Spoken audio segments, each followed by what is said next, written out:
They say that in the deep south, secrets are like the Spanish moss hanging from the ancient oak trees, thick, heavy, and always hiding what's underneath. In Savannah, Georgia, your family name is your currency, and your reputation is your life.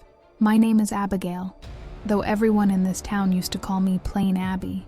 I was the dependable daughter, the one who handled the spreadsheets for my mother's estate and made sure the family legacy didn't crumble under the weight of my sister's extravagant spending. But I'm getting ahead of myself. I need you to understand how it felt. I need you to feel the humid, heavy air of that June evening when my life didn't just fall apart. It was sold. If you've ever felt like the placeholder in your own family, like you were only loved for what you could do, rather than who you were, then you know the sting I'm talking about. This is a story of a family betrayal so deep, it makes the Georgia mud look shallow. It's a story of how my own mother, Victoria, decided that her vision for the family was worth more than my heart. But most importantly, it's a story about family karma, and how the people who try to bury you often forget that you are a seed. 5 years ago, I was engaged to Victor. He was charming, ambitious, and had that classic Southern smile that could melt the ice in a glass of sweet tea. We had been together for 3 years. I thought we were building a life. I had already picked out the lace for my dress, a modest, elegant design that my grandmother, Eleanor Sr., would have loved. Victor didn't have much of his own, but my mother had promised him a seat at the table of our family's restoration business. He was the son she never had, or so I thought. The week before our wedding, the humidity was stifling. I was in the library of our family estate, looking for a file on the Preston Manor restoration. My mother, Victoria, always kept the important ledgers locked away, but she had grown careless in her excitement for the social event of the season. The door to her private study was ajar. I heard voices, low, calculating voices. She's a workhorse, Victoria. She's practical, but she doesn't have the flair, I heard Victor say. My heart stopped. Flair doesn't keep the lights on, Victor. My mother's voice rang out, cold as a winter frost. But you're right. Lydia is the one who will carry this family into the next generation of Savannah society. She has the look, she has the followers, and she has my favor. I stood frozen in the hallway, the air leaving my lungs.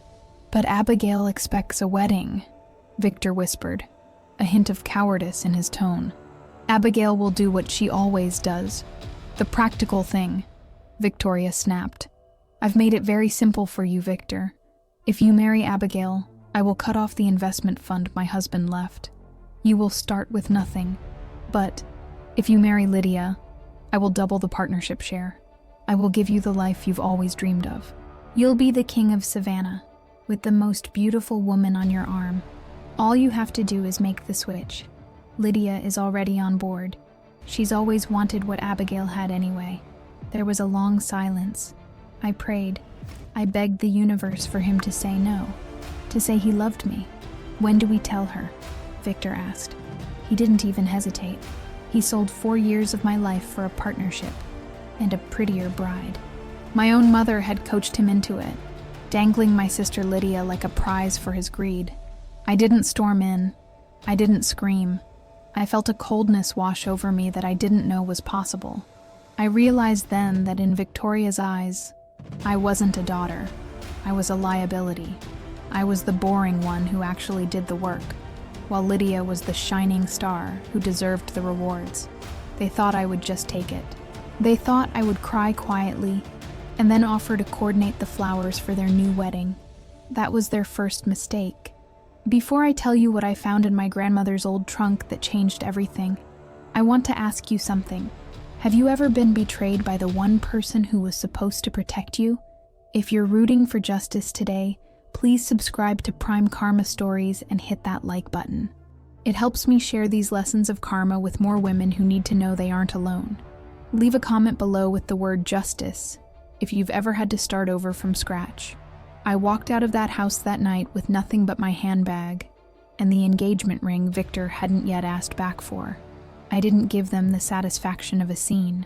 I left a note on the kitchen island that simply said, "I heard everything. Enjoy the life you've bought for yourselves. I moved to a small apartment across the state line, crying until my eyes were swollen shut. But as I sat there in the dark, I remembered the words of my grandmother, Eleanor. She used to whisper to me, "Abigail, the strongest steel is forged in the hottest fire. Don't let them take your spark." I didn't know then that Victoria had been hiding a secret much bigger than a wedding switch.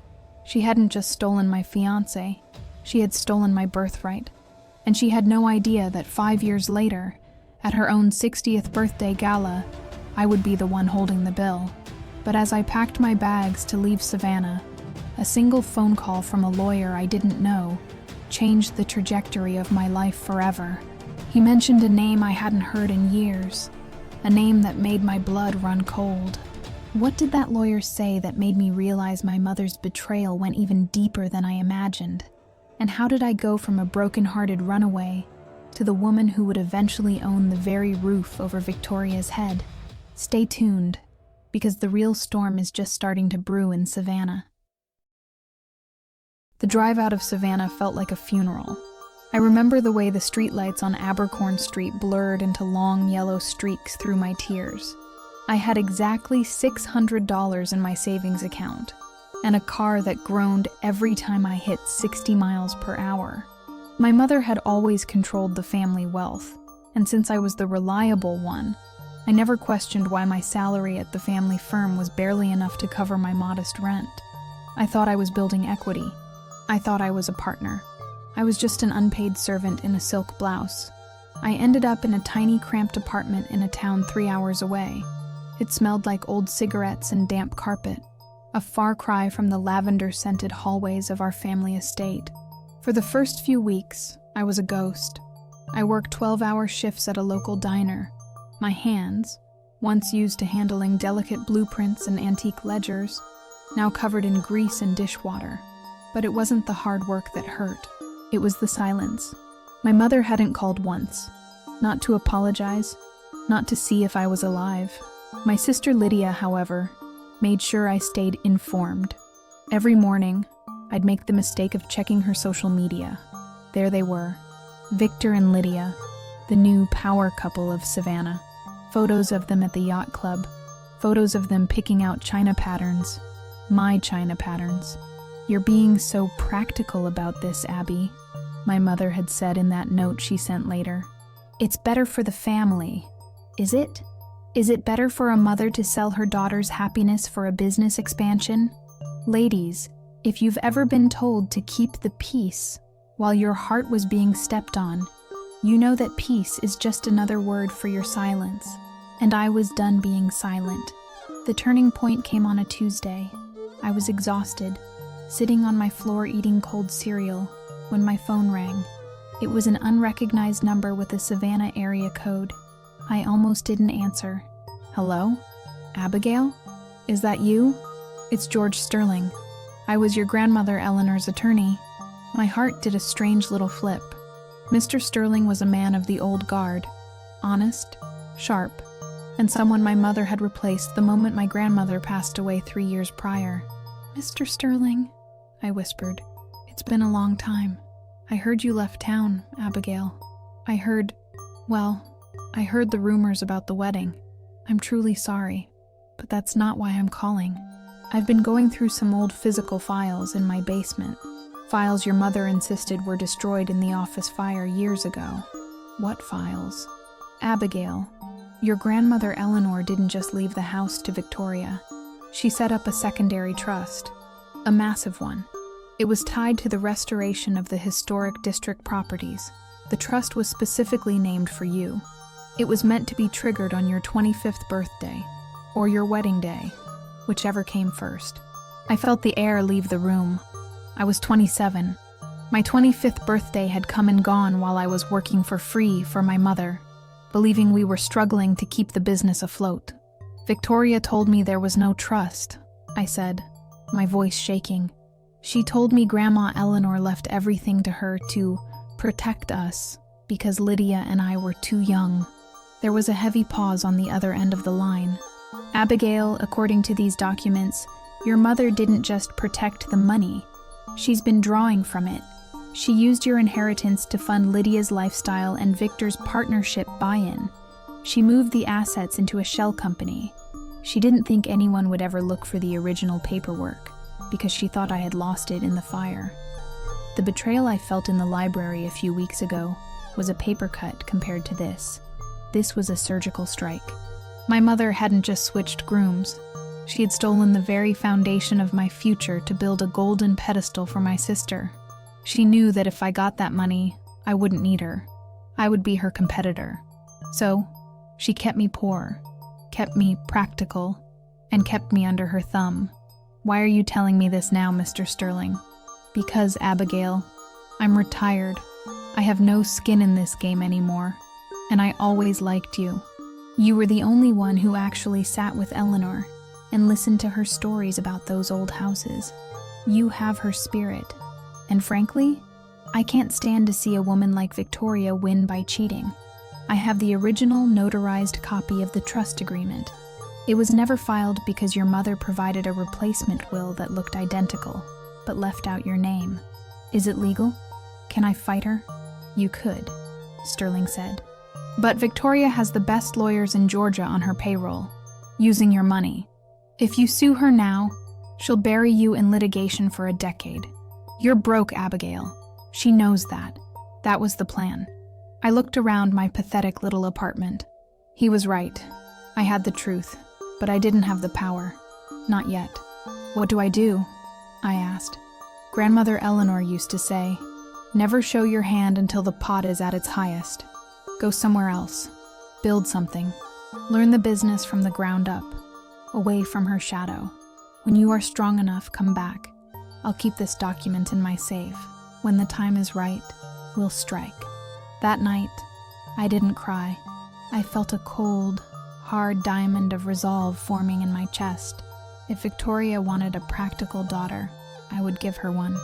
I would be so practical that I would dismantle her life piece by piece. Before I tell you about the move to Charleston and the man who changed my life, I have to ask, have you ever had a gut feeling that someone was lying to you about your own family? If you've ever discovered a secret that changed everything, tell me your story in the comments. And if you're waiting for the moment the family karma hits Victoria, make sure you're subscribed to Prime Karma Stories. Your support helps me bring these stories of justice to light. I took the last of my diner tips and bought a bus ticket to Charleston, South Carolina, Savannah's rival city. If I was going to learn historic restoration, I was going to learn it from the best, far away from the Richardson name. For the next 2 years, I lived like a monk. I worked as an apprentice for a master restorer named Elias. He was a grump, but he knew more about 18th century molding and structural integrity than anyone in the South.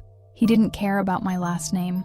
He cared if I could strip lead paint without ruining the wood. I worked until my fingers bled. I took night classes in real estate law and business management. Every time I wanted to give up, I would pull up Lydia's Instagram. I'd see her in a new designer dress, standing in the foyer of the mansion that was legally mine, with Victor's arm around her. "Enjoy it while it lasts, Lydia," I'd whisper to the screen. "You're just a tenant in my house." But as I began to rise in the industry, I realized that Victoria's web was even bigger than Savannah. She was trying to expand her firm into Charleston. She was trying to take over the very projects I was working on. One afternoon, a black town car pulled up to the job site where I was restoring a set of grand mahogany doors. A man stepped out. He wasn't the usual contractor or inspector. He was young, mid-30s, with a presence that commanded the entire street. "I'm looking for the lead restorer on this project," he said. His voice was deep, calm, and had that effortless authority. "That would be me," I said, wiping sawdust from my forehead. I was wearing stained overalls and a bandana. I looked like a laborer. He looked at me, really looked at me, not with the dismissal I was used to from the men in Savannah, but with genuine curiosity. "I'm Steve," he said. "I'm the CEO of Vanguard Heritage. We just acquired the 3 largest historical estates in the district. I've heard you're the only person in this state who knows how to handle 200-year-old cedar without cracking it." "I am," I said simply. But I don't work for firms that cut corners. Steve smiled then, and for the first time in years, I felt a spark of something other than revenge. Neither do I, Abigail. That's why I'm here to offer you a partnership. Not just a job, a partnership. He didn't know who I was. He didn't know about Victoria or Victor. He just saw my work. And for the first time, I realized that my practicality was actually a superpower. But as Steve and I began to build what would become a restoration empire, a letter arrived from Savannah. It was an invitation. My mother, Victoria, was throwing herself a 60th birthday gala. The theme? A legacy of success. The invitation boasted that she would be announcing a massive merger that would solidify her firm as the leader of the entire Southeast. I knew what that merger was. She was trying to buy out Vanguard, Steve's company. She was trying to buy me without even knowing I was the one she was negotiating with through a series of legal aliases and shell corporations. She thought she was inviting her plain Abby back to see how much more successful the real family had become. She had no idea I was coming back with the legal documents that would strip her of her mansion, her firm, and her reputation. But then, Steve said something to me the night before we left for Savannah that almost made me drop the whole plan. He looked at me over dinner and said, "Abigail, I know you have a history in that city. I know they hurt you. But are you sure you want to go back? You've built something beautiful here. Is revenge worth the peace you finally found?" I looked at the notarized trust agreement in my bag. I thought about the diner grease under my fingernails and the 5 years of silence from my mother. Was Steve right? Was I about to trade my new, happy life for a battle that could destroy me? Or was the family karma finally ready to be served, cold and ruthless, under the chandeliers of the Richardson estate? The answer was waiting for me at the border of Savannah, and it was a secret that not even Mr. Sterling knew. 5 years in Charleston wasn't just a passage of time. It was a total reconstruction. If Savannah was a city of ghosts and heavy traditions, Charleston was where I learned how to breathe again. I spent the first 2 years living in a studio apartment above a bakery, the scent of fresh bread the only thing keeping me grounded when the nightmares of that library in Savannah came back to haunt me. I worked for Elias, a man whose hands were as rough as the bark on the live oaks. He was a master of the old ways. He taught me that you don't just fix a house, you listen to it. He showed me how to identify the subtle differences between 18th century longleaf pine and modern timber. But more importantly, he taught me that anything broken can be made stronger than it was before if you have the patience to strip away the rot. And honey, I had rot to strip away. I had 5 years of being told I was plain and practical to unlearn. I had 5 years of seeing my mother's cold eyes and my sister's smug smile to burn out of my memory. By the 3rd year, I wasn't just the apprentice anymore. I was the one clients were calling for. Word had spread through the historic districts of the Southeast about a woman named Abigail who could restore a grand staircase to its original glory without a single visible nail. I was making money, real money, for the first time in my life. I saved every penny. I didn't buy fancy clothes. I didn't buy a new car. I kept driving my old clunker and wearing my work boots. I was building my war chest. Then, I met Steve. It happened at a restoration site for a manor on the Battery. I was halfway up a ladder, my face covered in dust, when I heard a voice from below. "The crown molding in this room isn't original. It's a 1920s replacement. Are you going to keep it?" I looked down, ready to snap at whoever was interrupting my flow. But when I saw him, the words died in my throat. He was standing there in a tailored charcoal suit that looked like it cost more than the house I was working on. He had a sharp jawline and eyes that seemed to see right through the layers of paint I was stripping. "It's a 1922 edition, yes," I said, climbing down the ladder. "But it was done by the same craftsman who did the parlor. I'm keeping it because it's part of the house's story, even if it's not original." He nodded, a small, appreciative smile playing on his lips. "I'm Steve Park. I'm the CEO of Vanguard Heritage." I knew the name. Vanguard Heritage was the firm that was quietly buying up the most prestigious properties in the South. They were the big fish that my mother had been trying to land a contract with for years. "I'm Abigail," I said, wiping my hand on my pants before shaking his. "I know who you are, Abigail," he said.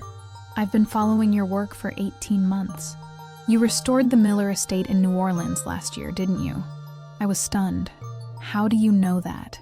"That was a private contract. Because I tried to buy that house after you were finished," Steve said, leaning against the doorframe. "The owner wouldn't sell. He said the restoration was so perfect he couldn't bear to leave it. That's when I knew I had to find the person who did the work." He didn't talk like Victor. Victor's charm was always like a cheap veneer, shiny on top, but thin and easily scratched. Steve's presence was solid oak. He didn't flirt. He respected. He didn't offer me a chance to work for him. He offered me a seat at the table. "I'm starting a new division," Steve continued. "We're going beyond just buying and selling. We're going to create a legacy. I need a chief of operations who understands the soul of these buildings. Someone who can't be bought and won't cut corners." "Why me?" I asked. "Because you work like someone who has something to prove," he said softly. "And because I think you're the only person who can help me take over the Savannah market." When he said the word Savannah, my heart skipped a beat. Steve explained that Vanguard Heritage was planning a massive expansion into Georgia. They were going to compete directly with Richardson Estates, my mother's firm. "I have a partner in Savannah," I said, my voice steady despite the adrenaline. "Or rather, an old acquaintance, Victoria Richardson." Steve's eyes narrowed slightly.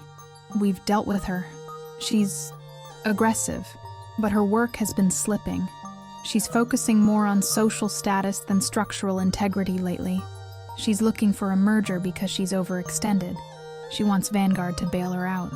I felt a surge of cold, hard satisfaction. So, Victoria was struggling. She had used my inheritance to buy Lydia a life of luxury and to prop up Victor's failing ego, and now the bill was coming due. "Don't merge with her," I said. Steve raised an eyebrow. "Oh? Why not?" "Because," I said, stepping closer, "in 6 months, you won't need to merge with her. You'll be able to buy her for pennies on the dollar. But I'll only help you do it if we do it my way." That was the beginning of our partnership. For the next 2 years, Steve and I were inseparable. We built Vanguard Heritage into a powerhouse. I wasn't just plain Abby anymore. I was a woman who could walk into a boardroom and command silence. I learned how to play the game of high-stakes real estate.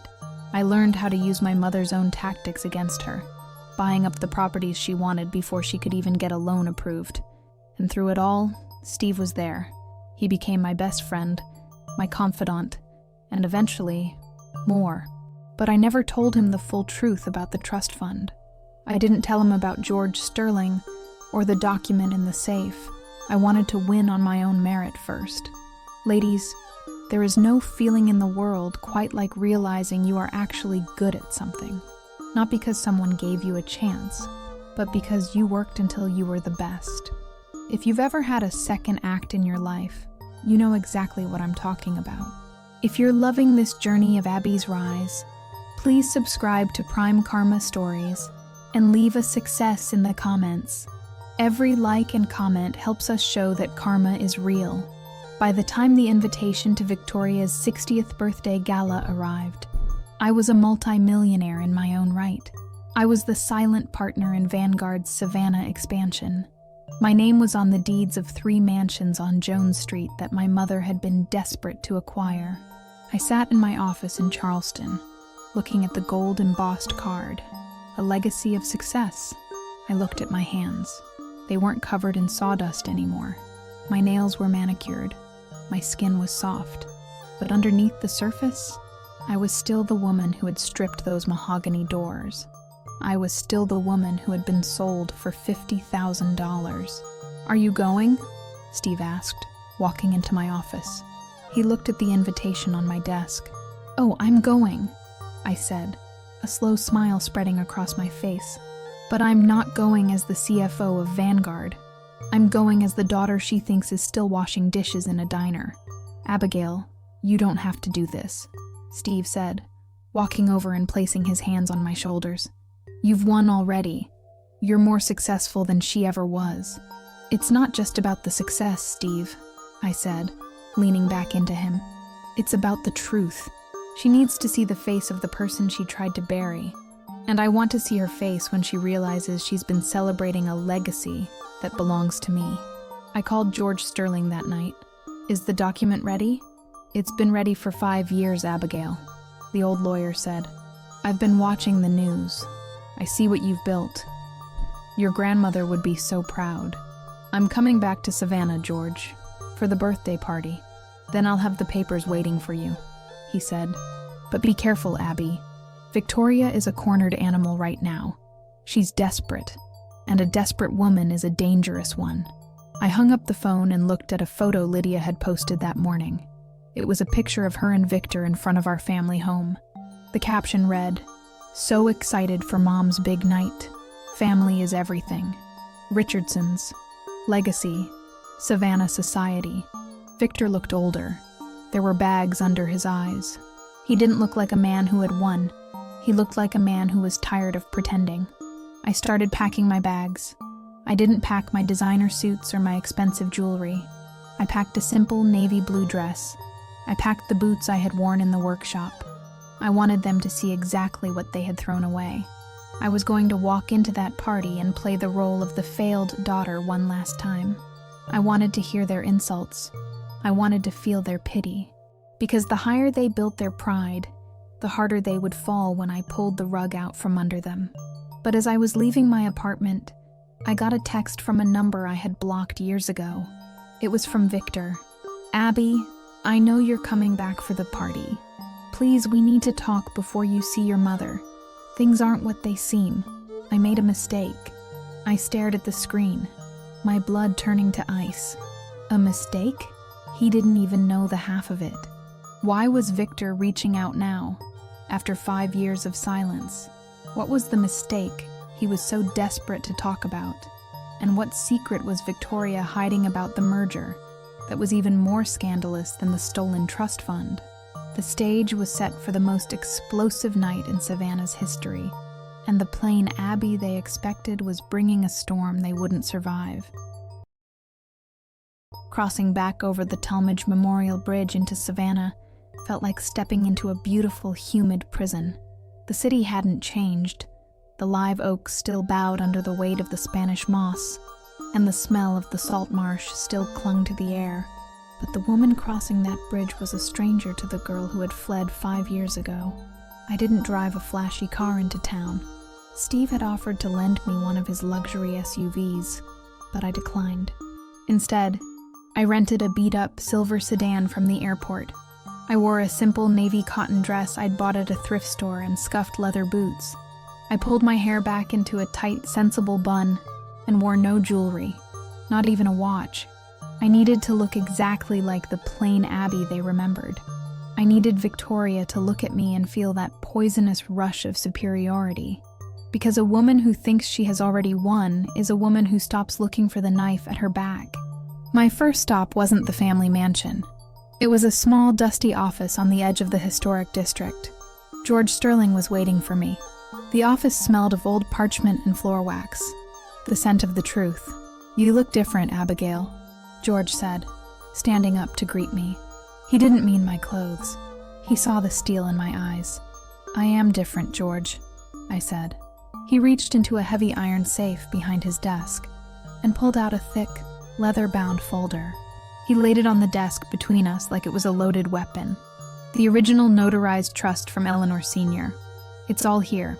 The signatures, the seal, the dates. It proves that Victoria hasn't just been managing your money. She's been laundering it through her firm to pay for Lydia's wedding, Victor's salary, and the mortgage on the estate. Legally, that house hasn't belonged to Victoria for 3 years. It's yours. I ran my hand over the embossed seal. This was it.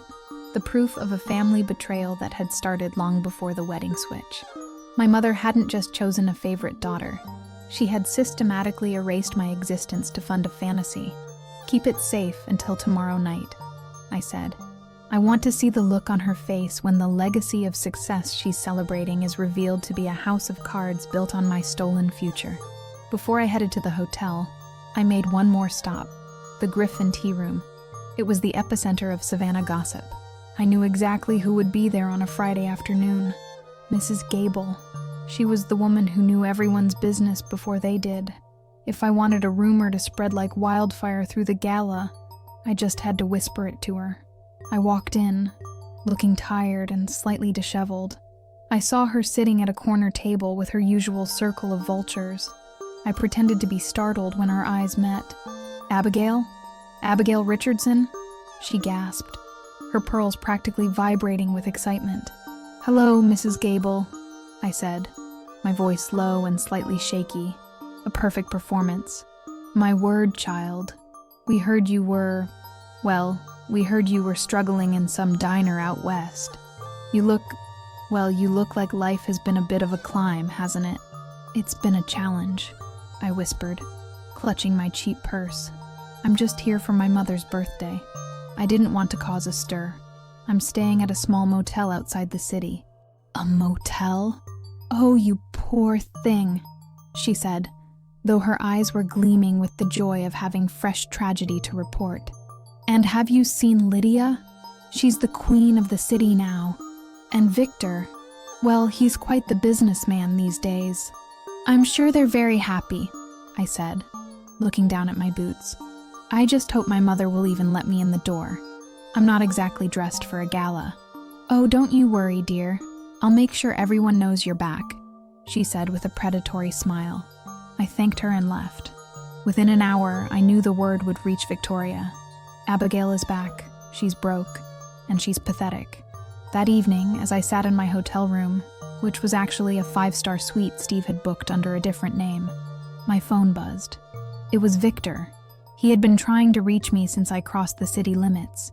He wanted to meet at Forsyth Park near the fountain. I went.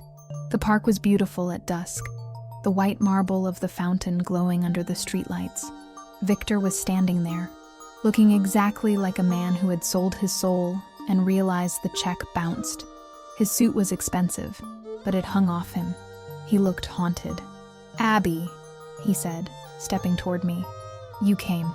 I'm here for my mother, Victor, not for you." I know I don't deserve a word from you," he said, his voice cracking, "but you have to listen. Lydia, she's not who you think. And your mother, she's been using me, Abby. She's been using all of us.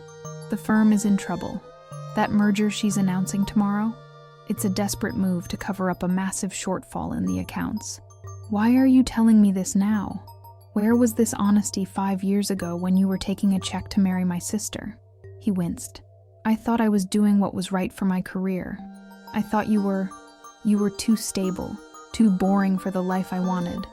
I was an idiot. I've lived in a nightmare for 5 years. Lydia spends money we don't have, and your mother holds the debt over my head like a leash. I want out, Abby. I'll testify against her. I'll tell everyone how she manipulated the wedding. Just help me get away from them." I looked at him, this man I had once thought I would grow old with. I felt no anger. I felt no love. I just felt a profound sense of pity. He was a coward who had traded a diamond for a piece of glass, and now he was upset that the glass was cutting his hand. "You made your bed, Victor," I said quietly. "You should have been practical 5 years ago. Now, it's too late. Abby, please.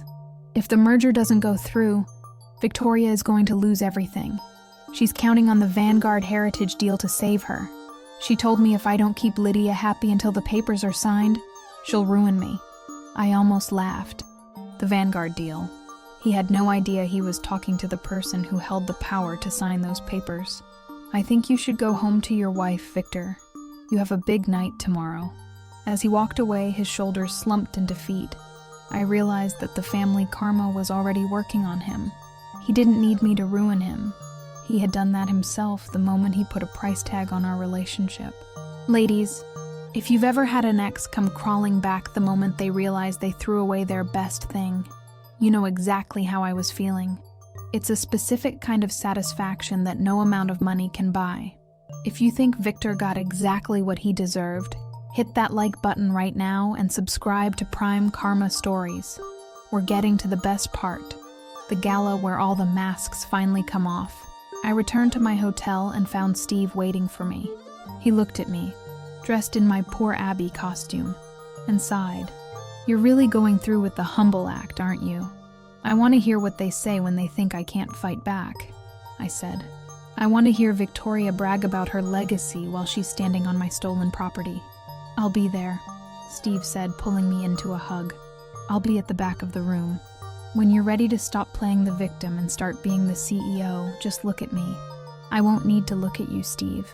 Tomorrow night, the whole of Savannah is going to be looking at me." But as I closed my eyes that night, I thought about what Victor had said. A massive shortfall in the accounts. Victoria wasn't just stealing my trust fund, she was drowning. And she was planning to use Steve's company to hide the bodies. What Victor didn't know, and what Victoria was about to find out, was that you can't merge with a shadow. I wasn't just coming for my money. I was coming for the entire Richardson empire. But a final shocking discovery in my grandmother's folder was about to prove that Victoria's crimes weren't just financial. They were personal, in a way that would make the $50,000 look like pocket change. Are you ready for the birthday gala? Because in Savannah, the party doesn't end until someone loses everything. And the music was about to stop for Victoria. The night of Victoria's 60th birthday gala arrived with all the suffocating opulence of a funeral disguised as a celebration. The Richardson estate was draped in white orchids and gold silk, with a massive banner over the grand staircase that read, "Victoria Richardson, a legacy of success." I stood in the shadows of the driveway, watching the parade of Savannah's elite step out of their black cars. I took a deep breath, smoothing down my thrift store navy dress. I looked out of place, a plain Abby, amidst a sea of designer gowns and diamond necklaces. But as I walked toward the front door, I didn't feel small. I felt like a silent storm. As I entered the foyer, the music seemed to dip for a second. Heads turned. I saw the whispers begin immediately. Mrs. Gable had done her job well. Everyone in that room thought I was a broken-hearted runaway who had come crawling back to beg for a scrap of my mother's legacy. "Abigail?" I turned to see Lydia. She was wearing a dress that must have cost $10,000. My money, I noted, and she was holding a glass of champagne like a scepter. Beside her stood Victor, looking like a man who hadn't slept in weeks. "Abigail, you actually came," Lydia said, her voice dripping with a fake sugary pity that made my skin crawl. "And in that dress. Oh, honey, if you needed money for something decent to wear, you should have just called. We didn't realize things were that bad for you." "It's a comfortable dress, Lydia," I said, my voice soft and humble, playing the part perfectly. I didn't want to outshine the birthday girl.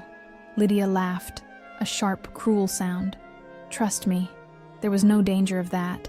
Victor, doesn't she look, well, practical?" Victor didn't look at her. He was staring at me, his eyes wide with a mixture of guilt and terror. "Hi, Abby," he whispered. "Hello, Victor. You look tired. Is the partnership everything you hoped it would be?" Before he could answer, my mother appeared. Victoria was the picture of Southern authority, her hair a silver helmet, her jewels catching the light of the chandeliers. She looked at me with a cold, triumphant smile. She didn't hug me. She didn't welcome me home. She looked at me like a landlord looks at a tenant who is behind on rent. "Abigail, I see you've returned," Victoria said. "I suppose it was only a matter of time before the real world proved too much for you. You can sit at the back table with the staff once the speeches start. I wouldn't want you to feel uncomfortable among our guests." "Thank you, Mother," I said, looking down at my boots. "You're always so thoughtful." Ladies, if you've ever had to bite your tongue while someone treated you like trash, then you know the power of that silence. It's not weakness, it's a countdown. If you're waiting for the moment Abby stops playing the victim and starts taking names, hit that like button and subscribe to Prime Karma Stories. We're about to see what happens when the practical daughter finally presents the bill. The gala moved into the ballroom for the main event. Victoria stood on the podium, flanked by Lydia and Victor. The elite of Savannah watched with rapt attention as she began her speech. "Tonight is about legacy," Victoria declared, her voice booming through the speakers. "The Richardson name has stood for excellence in Savannah for generations, and tonight, I am proud to announce that our legacy is expanding. We are finalizing a merger with Vanguard Heritage, the most prestigious firm in the Southeast. This deal will secure our family's fortune for a century to come." The room erupted in applause. Victoria beamed, looking at Lydia and Victor as if they were the jewels in her crown. "However," Victoria continued, her eyes finding me at the very back of the room, "success requires making hard choices. It requires knowing who has the vision to lead and who is merely meant to follow. My daughter Lydia and her husband Victor have that vision, and while some members of this family chose to walk away when things got difficult, the Richardson legacy remains unbroken." That was it, the final insult. She was publicly erasing me to justify the merger that was supposed to hide her crimes. I felt the folder in my hand, the one George Sterling had given me. It felt heavy with the weight of 5 years of family betrayal. I stood up. The chair scraped loudly against the marble floor. The room went silent. "Mother?" I called out, my voice ringing clear and steady, devoid of the humble tremor I'd been using all night. Victoria's smile faltered. "Abigail, sit down. This isn't your moment." "Actually," I said, walking slowly down the center aisle toward the podium, "I think it is. You see, you keep talking about this legacy of success, but you're forgetting one very important thing." I reached the front of the room. Lydia looked at me with pure disgust. "Abby, don't make a scene. You're embarrassing yourself." "I'm not the one who should be embarrassed, Lydia," I said. I turned to the audience, to the very people Victoria had spent her life trying to impress. "My mother just announced a merger with Vanguard Heritage, but there's a problem. As the CFO and majority partner of Vanguard's Georgia division, I haven't signed those papers, and I never will." The silence in that room was so thick you could have cut it with a knife. Victoria's face went from triumphant to a sickly, pale white in the span of 3 seconds. "You," she hissed, leaning over the podium, "you're just a girl who works in a diner. I saw the reports. You're broke." "You saw the reports I wanted you to see, Mother," I said, reaching into my folder and pulling out the notarized trust agreement. "But while you were busy using my stolen inheritance to pay Victor $50,000 to marry my sister, I was building an empire. And while you were busy laundering money through shell companies to cover Lydia's credit card bills, I was buying up your debt." I laid the trust agreement on the podium, right in front of her. "This is the original trust from Grandmother Eleanor. It proves that you've been drawing from my account illegally for years. It proves that the very house we are standing in actually belongs to me. It has for 3 years." Lydia gasped, clutching Victor's arm. Victor looked like he was about to faint. He knew. He had seen the emails, but he hadn't known the scale of it. "This is a lie," Victoria screamed, her voice cracking. "Security, get her out of here." "Security won't help you, Victoria," a voice boomed from the back of the room. Steve stepped out of the shadows. He wasn't in a suit anymore. He was in his full authority as the CEO of Vanguard. "Because the security for this event is on my payroll now, and so is the bank that holds the mortgage on this estate." Steve walked up and stood beside me, his hand resting protectively on the small of my back. The plain Abby they thought they knew was gone. Standing there with Steve, I was the woman who had conquered Charleston. "Abigail is the lead partner on all Savannah acquisitions," Steve said to the shocked crowd. "The merger is canceled. In fact, Vanguard is moving forward with a hostile takeover of Richardson Estates, effective at midnight. We've already turned over the evidence of financial fraud to the district attorney." The Legacy of Success banner seemed to mock Victoria as she slumped against the podium. She looked at the guests, the Gables, the Sterlings, the people whose respect she had traded her soul for. They were all staring at her with horror. The family karma had arrived, and it was devastating. "You," "You're taking everything?" Victoria whispered, her eyes finally filling with tears. But they weren't tears of remorse. They were tears of defeat. "I'm not taking anything, Mother," I said, leaning in so only she could hear. "I'm simply reclaiming what was mine. You put a price tag on me. You told James I wasn't worth $50,000. Well, look at me now. I'm worth more than your entire legacy." I looked at Victor and Lydia. They looked at me with such desperation and fear that I realized they finally regretted every choice they had made. They hadn't just lost a sister and a daughter. They had lost their golden ticket. But then, I opened the last page of the folder George had given me. I hadn't even told Steve about this part. "There's one more thing, Victoria," I said, my voice turning cold. "I found the letter Dad wrote before he died. The one you told me was lost in the fire. The one where he explicitly told you that I was to be the head of the firm, not you. He knew you were gambling with the family money back then, didn't he? You didn't just steal my money. You stole the final words my father had for me because they didn't fit your legacy." Victoria didn't say a word.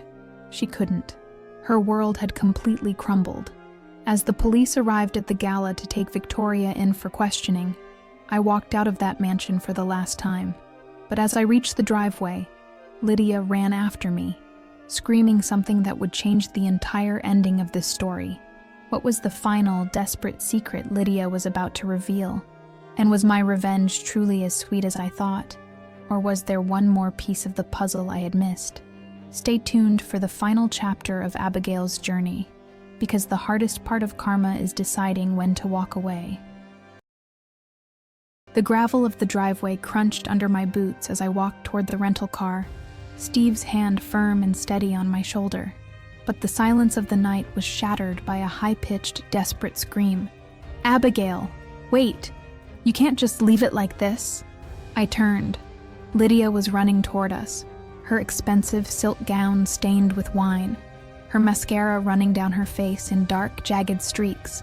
She looked like a ghost of the sister I once loved. Behind her, Victor stood in the doorway of the mansion, framed by the light of the chandeliers, looking like a man watching his own execution. "What is it, Lydia?" I asked, my voice calm, almost weary. "You don't understand," she sobbed, reaching for my arm. I stepped back, and Steve moved slightly in front of me. "Mom, she told me if I didn't marry Victor, she'd tell everyone about my debts. I was drowning, Abby. I didn't want him. I never wanted your life. I just wanted her to love me as much as she loved the business." I looked at her, and for a moment, I saw the little girl who used to hide behind my skirts when the thunderstorms rolled over the Savannah River. But then, I remembered the way she smiled when she took my ring. I remembered the 5 years of smug photos, and the way she had just mocked my thrift store dress. "We all have choices, Lydia," I said softly. "You chose her legacy over your own sister. You chose a man who was already bought and paid for. That wasn't Mom's choice. That was yours." Just then, the blue and red lights of the Savannah Police Department began to dance against the white columns of the estate. Victoria was led out in handcuffs, her head finally bowed, her legacy of success banner fluttering mockingly in the night breeze. The elite of Savannah, the same people who had whispered about Plain Abbey just an hour ago, were now recording the scene on their phones, their faces filled with a mixture of shock and twisted delight. Ladies, this is the part of family karma people don't often talk about. It's not just about the money or the houses. It's about the total loss of the one thing Victoria Richardson valued more than life itself, her reputation. By the next morning, her name would be a punchline in every country club from here to Atlanta. Victor approached the car, his face pale and sunken. "Abby, what happens to us now? The firm, the house. The firm is being liquidated to pay back the trust fund you helped Mother steal," I said, looking him straight in the eye. "And the house? The house is mine. I've already signed the papers to turn it into a non-profit restoration academy for women who want to build their own futures. You and Lydia have 48 hours to vacate the premises." Victor looked like he had been struck. He had sold his soul for a seat at a table that I had just set on fire. He finally regretted it. I could see it in the way his hands shook. But regret is a cold comfort when you're standing in the rain with nowhere to go. Steve opened the car door for me. "Ready to go home, Abigail?" "Yes," I said, "but not to that house. Home is where we're going next." As we drove away, leaving the chaos of the Richardson estate behind, I felt a weight lift off my chest that I didn't even know I was carrying. I thought revenge would feel like a fire, but it actually felt like a cool breeze on a humid Georgia night. I had spent 5 years proving my mother wrong, but in the end, I realized I didn't need her validation. I had built a life so full, so rich, and so honest that her family betrayal was no longer the headline of my story. It was just a footnote. 3 months later, Steve and I were sitting on a balcony in Bali, watching the sun dip below the horizon. My phone buzzed with a message from George Sterling. Victoria had been sentenced.